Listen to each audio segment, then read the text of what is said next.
When I was 18, I got drunk, lost a bet and spent the next decade of my life in the British Forces. When you join the British Forces, they send you off to basic training to shave off all your hair.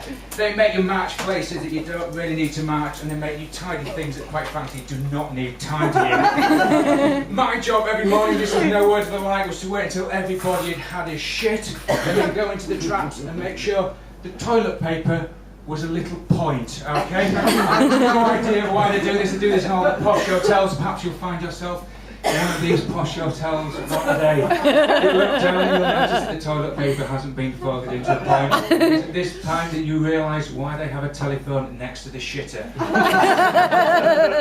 Hi, is that reception? Hi, yeah, it's Mike in room 618 here. Slightly embarrassing. I've had quite a substantial poo. I've gone to wipe my behind and I've noticed that the toilet paper hasn't been folded correctly. No need to apologise. No need to apologise. That's at 618. 5 minutes. That's wonderful. Yes. No, just let yourself in. That's fine. That was my basic training. I then went. A few years later, I then went for training for the Special Forces. I can tell a lot of stories about this, but one of these stories in particular brings joy to my heart, and I'm going to share it with you. We were in this disused country manor. We were in a cellar. This is the international sign for cellar. Myself and my colleague were taking a hostage. We were working with the tactical firearms, the police department. Has anybody here ever been paintballing? Give me a shout. Yeah. Okay. What we were doing, we were using Heckler & Koch MP5 with a 9mm bullet with a wax tip. Okay. It makes paintballing feel like you've been hit with a blob of angel delight thrown at you by Stephen Hawkins. Okay. Fucking smart. Okay. So there we were. We had a hostage behind us with a bap in his head. It was myself and my colleague, and the police were coming down the stairs.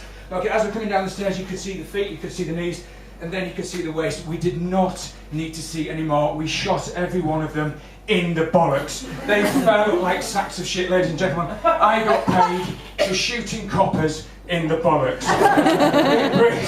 It brings a whole new meaning to the word job satisfaction. After that day, the first time they sent me out to Iraq, it was to enforce the southern no-fly zone. So there I was with my insect repellent. It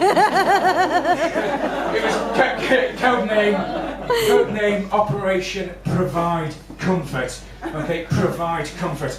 I was an aerospace weapons specialist. My job was to build 2,000-pound laser-guided bombs. The ones that you see go through the door and kill innocent people. This was my job. After I'd built these huge, enormous bombs, not once did I stand back and think, my word, that is going to provide some comfort. It's like soft kittens. No, not once. But things took a turn for the better when Tony Hadley from Spandau Ballet came to sing songs to 300 sober horny blokes. Brilliant.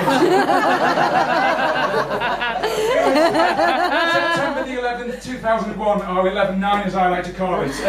I was on the Iraq border. The planes went in. Quite frankly, I absolutely shat myself, but fortunately intel came through very quickly that Saddam Hussein had absolutely nothing whatsoever to do with it. Phew. Oh no, because when I got back to Blighty, it was all over the papers. Rupert Murdoch had made sure it was everywhere. Tony Blair, George Bush, weapons of mass destruction, smoking bombs, all the rest of it. I was an aerospace weapons specialist in the Iraq War. I was there when it all happened. I can categorically tell you there was no weapons of mass destruction. I am not saying Tony Blair is lying.